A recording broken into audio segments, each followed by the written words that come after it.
I want to, just reiterate that U.S. Bank has been a really great partner in community development here in Kansas City, both to us, but also to a lot of your organizations I know as well. So look forward to continuing that relationship. But again, I want to welcome you to the 8th Annual Community Development Workshop. My name is Megan Crook. I'm the Executive Director of the Community Capital Fund. CCF is the lead organizer of this event, but as any event of this size and this caliber, you can't do that with a lot of really smart people and organizations that are part of the planning and the development. And for us, that's Greater Kansas City LISC, that's Center for Neighborhoods, Livable Neighborhoods, Bridging the Gap, and of course, Youth Ambassadors. Thank you, guys. And I want to just note, if you don't know someone from every one of those organizations, you should, because we all exist to support you. We exist to support communities. And, for CCF, we do this by investing in innovative and measurable community development. We do this through grants. Side note, Neighborhood Rising Fund is due on March 2nd. If any of you those have applications in process. And we do that with training and capacity building events like this today. I think what not a lot of people understand, though, is that Community Capital Fund's investments are further augmented by our sister organizations. That's AltCap and Equity Squared. Each of those organizations are investing in communities in new and innovative ways, and together we're working on changing how communities access capital, how we build wealth, and we're working on changing how the Kansas City region thinks about and invests in community and economic development. So I want you to know that today we recognize the importance of your choice to show up here on a Saturday. It's really important to us, and this room, if you look around, is full of really incredible humans who are doing very impactful work in Kansas City. In these conversations today, I hope that we can realize our strengths as a group and continue to show up for Kansas City. And also, before I go, I want to recognize some of the folks who really showed up for us and made this day possible for everyone in this room. Those are our sponsors, U.S. Bank, of course, PNC Bank, AltCap, Kansas Gas Service, Kansas City BPU, Greater Kansas City LISC, Livable Neighborhoods, and the Center for Neighborhoods. Again, CCF's partners made this possible, but I especially want to recognize CCF's staff members, Michael Carmona, our program manager, and Carolyn Kovar, who's our community development intern. You guys look for some really exciting work coming from these two. I have some fun things coming up this year. So anyway, I'll recognize the next person coming to the stage is James Leho with Youth Ambassadors.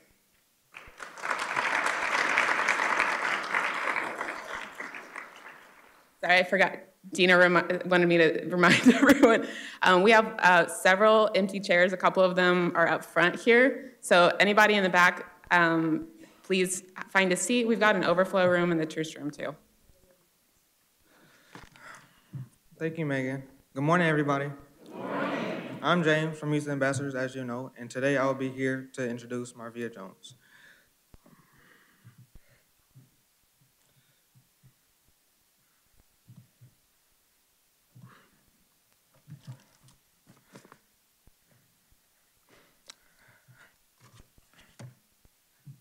Dr. Marvia Jones has worked in areas of community development, strategic planning, problem evolution, and violence prevention for over 10 years. She earned a Master of Public Health and PhD in Community Behavioral Psychology from the University of Kansas. Over the years, she has enjoyed helping organizations and coalitions develop over time, building their capacity to achieve their goals. Previously, Dr. Jones served as principal consultant of her firm, Tailwinds Research and Consulting. She also served as a U.S. Centers for Disease Control Evolution Fellow at the agency's headquarters in Atlanta, Georgia, where she assisted with the rollout of national funding proposals, served as a facilitator for strategic planning initiatives, and developed violence prevention resources for the state and local grantees. She draws from each of these experiences in her current role as Violent Prevention and Policy Manager at the Kansas City Health Department, where she is tasked with pulling organizations across the city together around evidence-based violence prevention strategies. In her service as a Kansas City Public Schools board member, she is reminded every day of how much the future of our city depends upon us collectively taking bold steps to support children and families. Dr. Jones was born and raised in Jacksonville, Florida. However, she considers Kansas City, Missouri to be her beloved adopted home where she resides with her husband, who is a KC native, and her 2 sons. Welcome to the stage, Dr. Marvia Jones.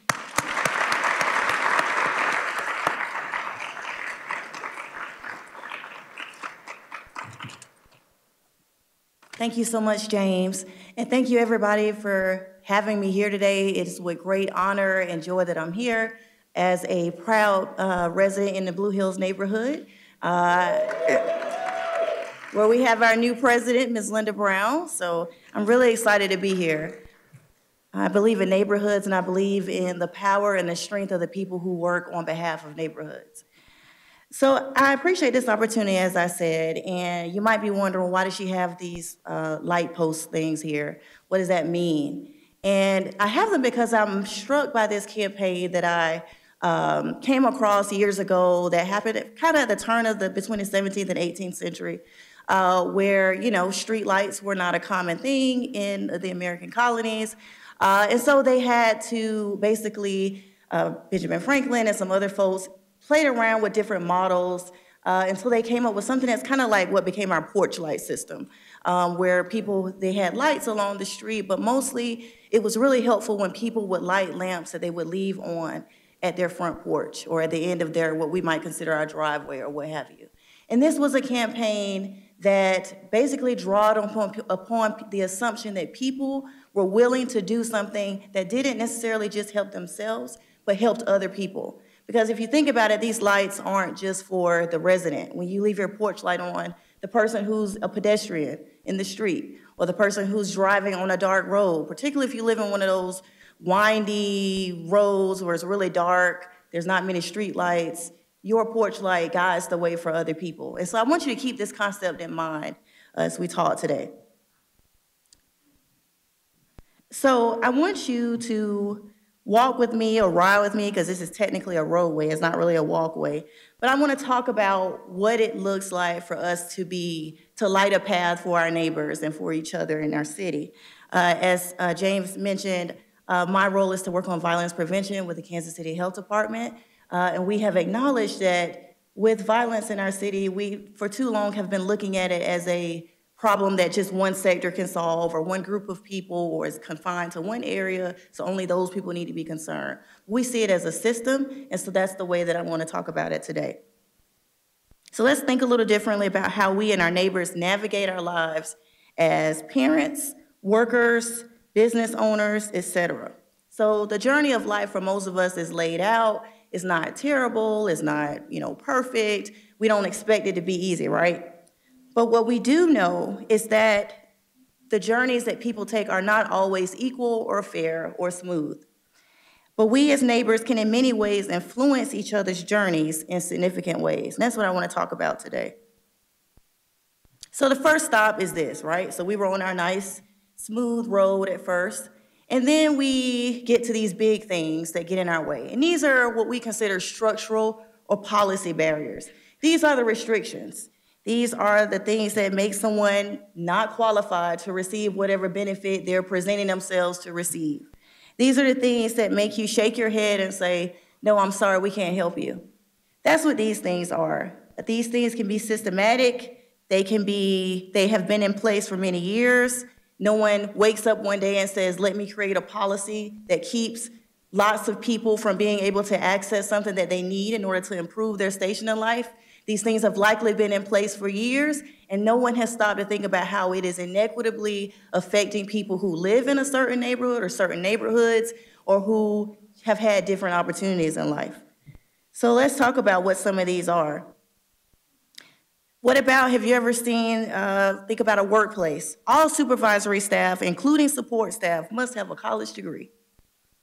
Now ask yourself, if you're in a workplace, you've been there for 10 years, why does it matter? You are skilled at what you're doing, you've been in this function, there's a potential for you to move up. Why is it important that you have a college degree all of a sudden.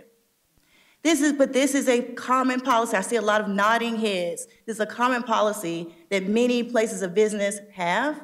So if you think about a person who has an opportunity to go from making $10 an hour to $15 an hour, or 15 to 18 or 20, but they can't because they don't have a college degree. So think about that. That's one of those big boulders in the road, right? What about bidders for this contract must have at least $1 million in bonds and insurance? That's a boulder in the road, guys. Because while some of us have access to capital, we know someone who can assist us with that lift, we know how to do the paperwork to get to that, there are many of us who will not ever be able to access that. So those are the boulders that I want us to think about. Think about those things that knock certain people out of the ball game before they even enter the gate. And so we think about this. This sounds disjointed. What does this have to do with violence? What does this have to do? It's going to become clearer. Just walk with me. All right. Before I move on, I'll say another point about inaccessibility. Think about you receive a document that is 10 pages long and it has jargon in it that the average person would not understand.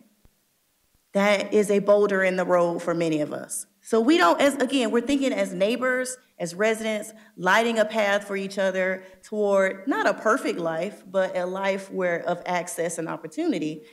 Think about these boulders. And some of us, the reason this is important is because some of us in here, we have the power to speak up about these boulders, and some of us have the power to even change them.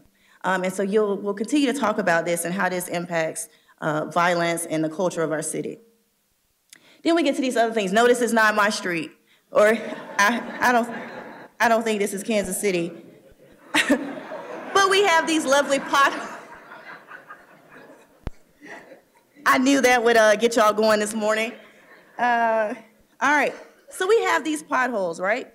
These potholes are those things that are just practices. These aren't codified in any type of bylaws or documents or anything like that that says on paper, you shall not, do not, cannot. These are just the everyday practices that we employ in our workplaces or our organizations, our nonprofits, our funding offices, what have you. We only provide that service on Monday, Wednesday, and every other Friday except March and June. That's a pothole, right? I've gathered my documentation, I've shown up, I've looked on Google hours and it sort of told me something. I've made my way, sometimes called public transportation, to get to somewhere, to be told, we don't do that on this day at this office. And you need to reroute and replan. That's a pothole in the way that we do our work. Or you need to call in for a pre-screen, leave a voicemail, play phone tag to get an appointment, come in, and then determine that you don't quite have everything you need. That's a pothole.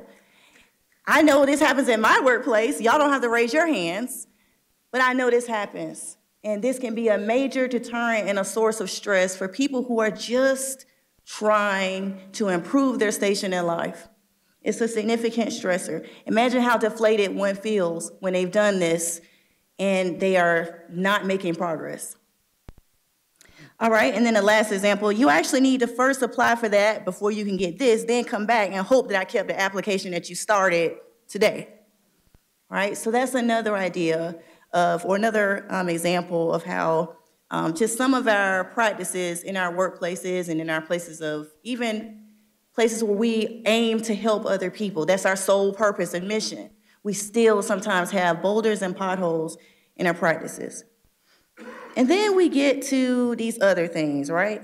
So if you're driving, these mosquitoes, this is a mosquito swarm if you can't really see it. This will really muck up your car windshield. And if you're walking, then you better pray because you're fixing to get got with these mosquitoes. And so these are those tiny things that show up and they are inside of the interactions that you have when you finally show up and you're there to receive your service or you're there to apply for something or get access to something that you want or you need. And these are the little things in the way that sting you. They're tiny bites. What do mosquitoes do? Do they bite? They bite. They bite. They don't sting. They bite. So they're biting you in tiny ways. What do you need? What are you here for? Do you have everything you're supposed to have today? So just the level of greeting that you receive, no good morning, no hello, how may I help you today? Just the immediate interaction can sometimes set many of us back mentally and emotionally. So as a psychologist, we call these microaggressions. I don't call that, I just call those the stuff that gets in the way of you trying to get done what you're trying to do. Now I can't even focus on the paperwork because I'm thinking about, well, why didn't this lady smile at me, but she smiled at her, and then she told her good morning, but she didn't tell me, and she looked with the same face when I walked up here. This is what's going on in our head, so I can't even think and fill out the paperwork properly. And so these are the things. Sorry, not my problem. And then I even have a note that says, frankly, for me, and maybe for some of you, anything said to me behind a bulletproof glass is a sting, is a bite, for a mosquito bite for me. So thinking about the everyday indignities that many of us in our neighborhoods have just had to kind of accept. We accept, our roads are gonna look raggedy for a little while. We're gonna deal with the dumping that occurs in our neighborhoods.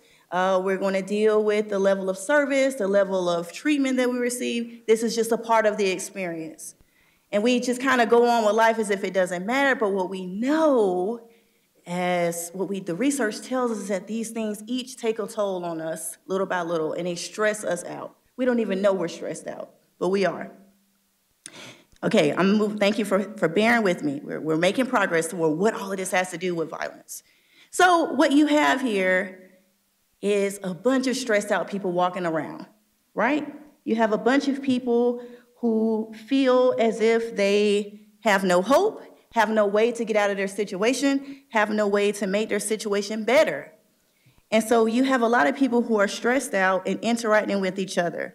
As evidence of this, between 60 to 70% of all shootings and homicides are due to conflicts and arguments, not drugs, not gang warfare, not gun deals like you might see on Narcos or something. No, arguments. People being frustrated and angry and stressed to the extent that a small conflict lights a collision, lights them on a collision course that leads to someone being fatally or non-fatally injured. This is research-based. This isn't Marvia Jones talking. We know that social stress, or the stress that comes from having little control over your station in life and having low social status, and aggression are intertwined. It's no wonder that in areas that have been neglected for decades and where poverty and disadvantage is concentrated, we see a larger incidence of violence, including suicide. So I want to always be clear with people that this isn't just an urban thing. It's not just a certain part of town thing. It may look differently in a rural area, but the sources are still the same. Decades of neglect, decades of lack of opportunity, and walking around with people who have a lot of stress. In some environments, we see a higher burden of opioid and alcohol addiction. Historical oppression and trauma are also contributing factors. So this is not a surprise to many of you. I see a lot of nodding heads. I'm not really telling you anything new or something you haven't already figured out. Even Mr. Frederick Douglass knew this instinctively. He said, the American people have this to learn, that where justice is denied, where poverty is enforced, where ignorance prevails, and where any one class is made to feel the society is an organized conspiracy to oppress, rob, and degrade them, neither person nor property is safe. Now, who's surprised by this statement? Doesn't it make perfect sense? It's just so interesting to me that this is such an old quote, and we see it play out every day. So that sets the stage for what I want to talk about and some of the recommendations I would like to make. All right. So when we think about the violence that we're seeing in our city, we rush to figure out who's accountable. Is it, police, prosecutor's office? The city needs to do something, right? So our first thoughts are usually, these three people.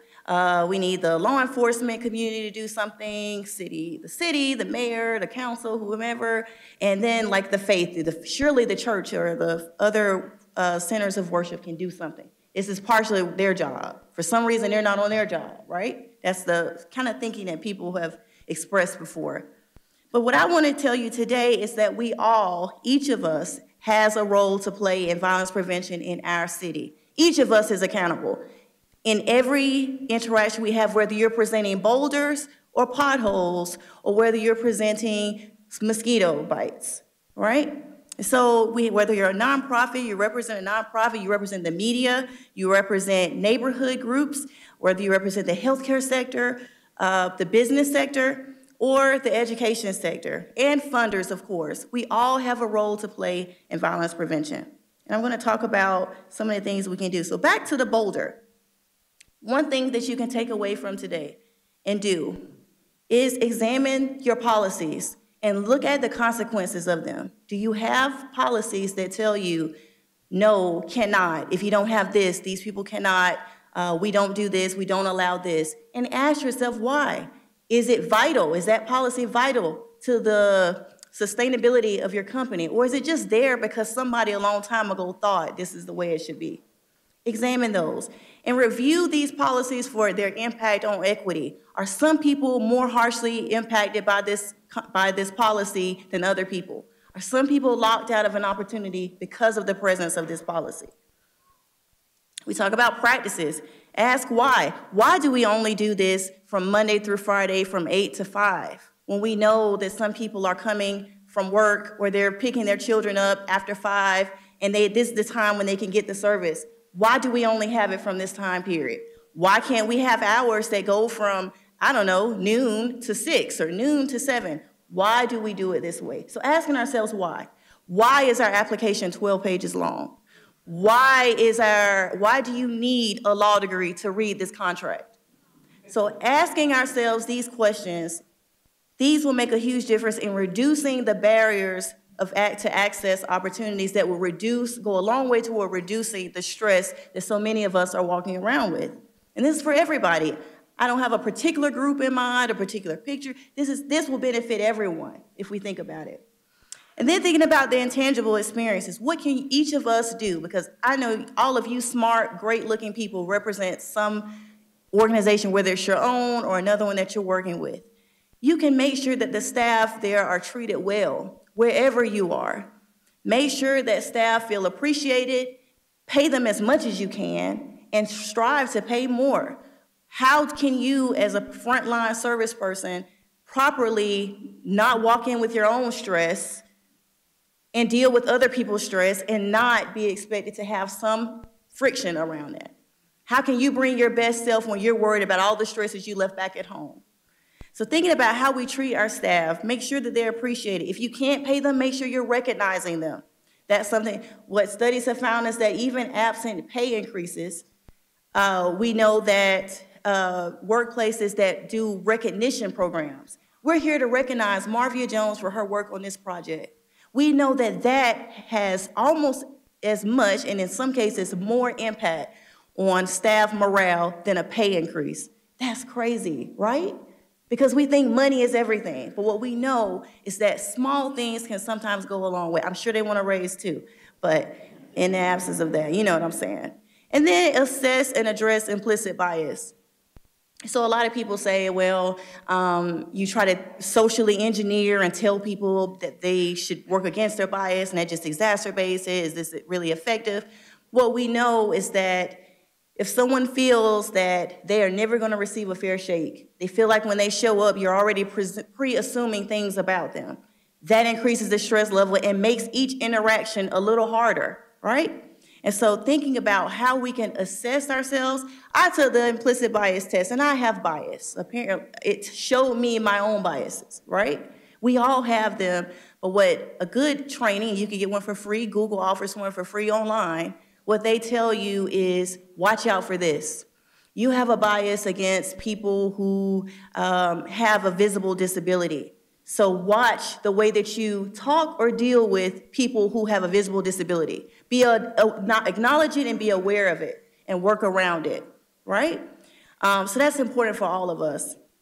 And then just overall institute a culture of dignity. A culture that says every person that walks in here into my office or place of business or my place of service or what have you is going to receive dignity. All of our staff members are treated with dignity. I don't spring last-minute meetings on them when I can help it. I don't randomly take away access to certain things. I treat them fairly with promotions and pay. I do all of those things, and in turn, I expect that they treat all of our people who show up with dignity as well. Everyone receives a greeting. Everyone receives polite service. That is a culture of dignity that if we were to implement on a broader scale, we would see a lot of impact. So specifically in the last few minutes, I'm going to talk just a little bit about what folks can do to provide the business sector, what the business sector can do. These are just a few examples. Just things like PTO and sick leave, supporting staff volunteerism, giving them time off to do that, paid time off to serve, and then committing to hiring from within the business footprint. What neighborhood associations can do is supporting renters as well. So we know that one of the toughest groups to work with sometimes as a neighborhood association because of mobility is renters. So how do we advocate for them and be of service to them as well? And then training residents to be advocates for their neighborhood and holding elected officials accountable. And then funders as well, supporting an asset-based model where the funder assumes that there are already several assets in a community and that we're not bringing all the assets. We're bringing some, but there are already some that are present. And there are several other examples of that. So funding collaborative efforts instead of one-off efforts, but encouraging people to collaborate. So I've talked a little bit about all of these different groups and how each of them has a role to play. I could go into more detail about each one, but we don't have time for that. And so I want you to just think more closely about how you yourself contribute to the culture in our city and in your interactions with others. People, I'm asking you to put your lights on. I'm asking you to put on your porch lights, your string lights, your walkway lights, your flashlights. Put your lighters up if you have them. I'm asking you to put all of those on to guide the way for other folks and to do what each of us can as neighbors to be a good neighbor to others. The end result could be beautiful. So thank you for your time.